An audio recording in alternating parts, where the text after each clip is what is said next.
the Sky News Australia studios. This is The Outsider's Guide. G'day, this is The Outsider's Guide to everything in the known universe, exploring the world through an outsider's looking glass. Right now, let's have The Outsider's Guide to gun laws. Now, Rita and James, there are two competing narratives with gun laws. One is that, guns don't kill people, people kill people. The other is that the only way to stop a bad guy with a gun is a good guy with a gun. So they're the two competing narratives. Let's start with the American gun laws, Rita. Why you think they cannot replicate Australia's laws? Simply the numbers. I think we've got such a simplistic approach to looking at their gun laws and going, oh, those crazy Americans and their guns, why don't they just do what we did? Why don't they have a gun buyback and get the guns out of the community? When we did the gun buyback after Port Arthur, we took out about 600,000 guns out of the community. America, there's around 400 million guns currently. So more than one per person, nothing like the Australian numbers. And to get people to hand in their guns, probably the only ones who'll do that will be the law-abiding registered gun owners, not all the criminals who've also got ready access to guns. So their issues are completely different, and I think we've just got to acknowledge that. I'm not saying their system works, obviously doesn't. There's tens of thousands of gun deaths every year. But again, when we look at that, we have to look at the fact that 2/3 of those, tragically, are through suicide. So it's not that we have this impression that all those deaths are through mass shooting, someone losing their mind and going and shooting their co-workers, but 2/3 are actually people taking their own lives, which is a tragedy, but let's be honest about it in the debate. Statistics. James, you grew up in the States. I certainly did. Were you aware of guns? Was it something you felt strongly about? Obviously in New York, there are different gun laws in different states, but how was it growing up in New York? Yeah, so the gun culture in New York City that I grew up in, and I'm talking about the 70s, 80s, was more, the taxi driver gun culture than it was the, the NRA target shooting gun culture, So I saw it sort of from that perspective. Now, every time there's some horrible mass shooting in America, I cop this every single time. What is it with you nutty Americans and your gun laws, and why do you let everybody have AK-47s and blah, blah, blah, blah, and you should just do what Australia did. And I cop this all the time. And like Rita was saying, though, the numbers mean, you can't do it. You can't get rid of the guns that are out there because, among other things, most of the homicides have been declining. Mass shootings have been declining. You need to look at the actual numbers about these sorts of things. Take place with small caliber weapons, and they take place in cities. That is where the vast majority of these gun deaths take place. And it's generally involving criminals in business, well-known criminals, and things go wrong and somebody gets shot, and it's with small caliber weapons. So they like to say, with the mass shootings, they say, oh, it's these crazy, unhinged white teenagers and white guys with their AK-47s. But that's not really where the majority of deaths are, but they don't want to talk about that because the narrative is different and it's uncomfortable. If you were to take away all of those guns, those AK-47s, you would have to commit such an intrusion of civil liberties. And I tell you what, I wouldn't want to go into Chicago, but I also wouldn't want to go into Arizona, ranches and places like that, also with a car and say, oh, hey, everybody want to hand over the guns, please? You're simply not going to do it. Well, as I said, there are these two narratives, so that the reason that you you can say you can't get rid of them because it's too hard, but should you try is the question. And the two competing narratives in America are, of course, the one which we hear the whole time here, which is, of course, you should get rid of guns. That means fewer deaths. But recently, Rita, we've seen, for example, in Texas, a church shooting. A guy went in and started shooting, with knives, and a parishioner in the church had a gun, pulled out the gun, shot the guy who was stabbing them. No, he had a gun. He didn't have a knife. if you're talking about the one I've seen the footage of from Texas, the shooter who came in and did kill somebody, had a gun, and the guy shot. And the guy very bravely stood up right in front of him and shot him dead with one shot, and probably prevented a massacre from occurring. Well, they reckon 242 lives were saved. Donald Trump tweeted saying, "We need heroes like this." But you can't have heroes without guns in this sort of circumstance. Well, James mentioned Chicago, and that's one of the interesting things, because I actually am in favour of tougher gun laws if they're possible. I think what Australia has in place works, and I'm an advocate for it. But you look at the US example and you look at Chicago, some of the toughest gun laws in America, in fact I think might be the toughest along with California.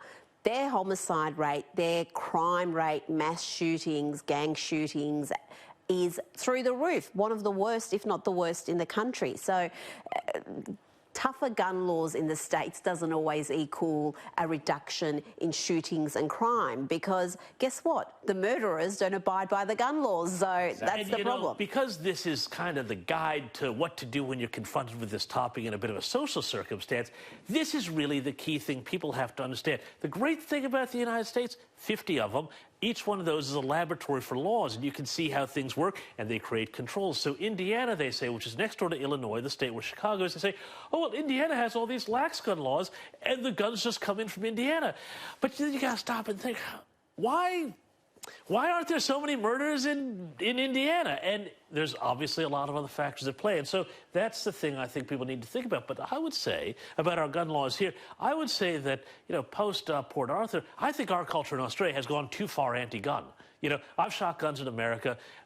My children have shot guns in America. They have learned the responsible basics of firearm handling and things like that. I think that's a skill people should have, because once you do that and you teach people about these things in the right environment, then they demystify them, they aren't scared of them, and they also know what to do when one's around. But we can now, I've gone and shot guns in Australia. You can go clay pigeon shooting. I mean, it's very difficult to have your own gun unless you are living out on the land and you need it for your work. But I think we've got a pretty healthy relationship with guns, very different to the States, where I guess hunting is far more of a pastime and far more widely accepted than it is here. Here, I think there is still people who, if you tell them, you like going pig shooting on the weekend, will look at you very oddly. I probably would, because I'd be like, why would you want to do that as a pastime? But I do have an issue, and I know there's always definitions get muddled up, assault weapons or, weapons that are really designed for war. So what happened in Las Vegas, for example, I look at that. One, insane that to this day we don't know about this guy. How can we not know this man who slaughtered, over 50 people? Injured hundreds, at the rock concert. And we know nothing about it. We know nothing about anything about his motivations or how he did it, how he planned it, how he carried it out. Did anybody help him? That, to me, is sinister almost, that we hear so little about that crime. It's like it never happened. So some of the guns used in that instance, for example, I go, well, why do those guns need to be widely available? Why do we need to have things that are almost weapons of war, to use the fairly, term that's dripping in hyperbole or hyperbole, as some would say. What do you think about that, James? Because that is an argument about the type of weapons. Why do we need to have ones that shoot 5,000 bullets in a minute? Yeah, well, I mean, look, you can put those to one side, I think, because you don't need those, I think, to, control rabbits on your farm or to go hunt deer or things, do the sorts of things that I think, people would do, even, for recreational shooting. And I would probably be fairly liberal about what I would let people have. But that was certainly quite the arsenal. And as you say, I just don't know why this guy's name isn't known. I mean, we sort of know his name, but we know nothing about his background. How does this mystery guy who never left a trace anywhere commit this crime, and then we all just sort of agree to forget about it. To me, that's very And scary. also, there's at that hotel, there should be video footage of him every second of the way, every hallway, every lift. It's a casino, yeah. Every, you know, he had a huge arsenal that he took to that room.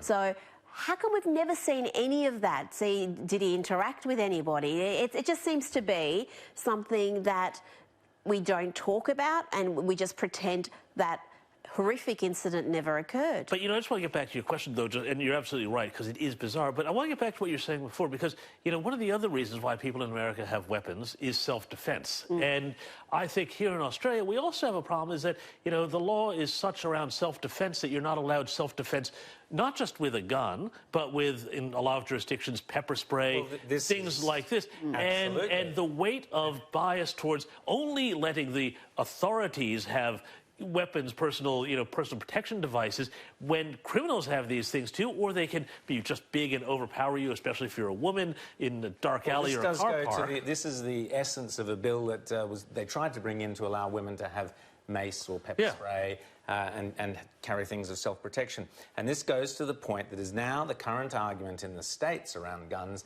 is to do to what level of protection should churches, synagogues, other places, schools be allowed. So the idea is that if you are going to have a lunatic, if there's someone there, we have them on aeroplanes, you have marshals, we have outside synagogues, you have sometimes armed guards.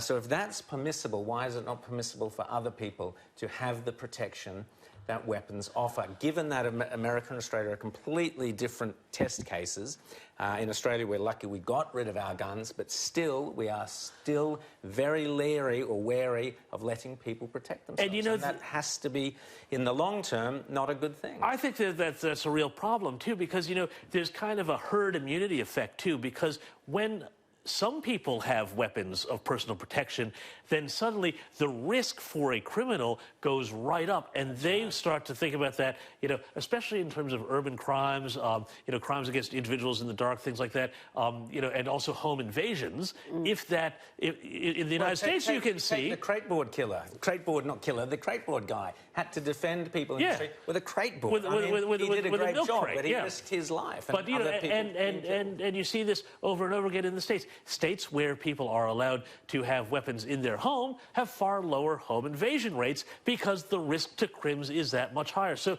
there's a herd immunity effect, I think, to having some people out there who you don't know who they are, but who might have a weapon. Reminds me of a saying I heard. Well, I don't know if it's a saying, but just words of wisdom.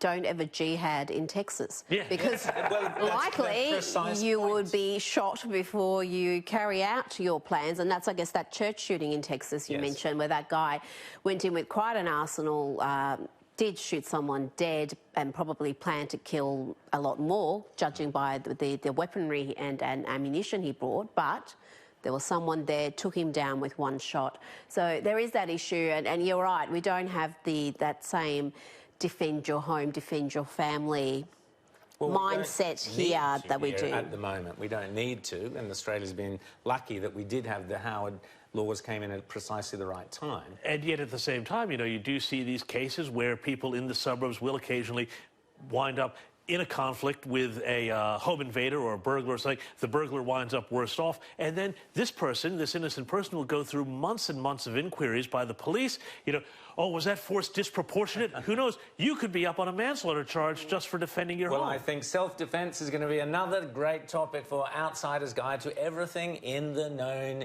Universe.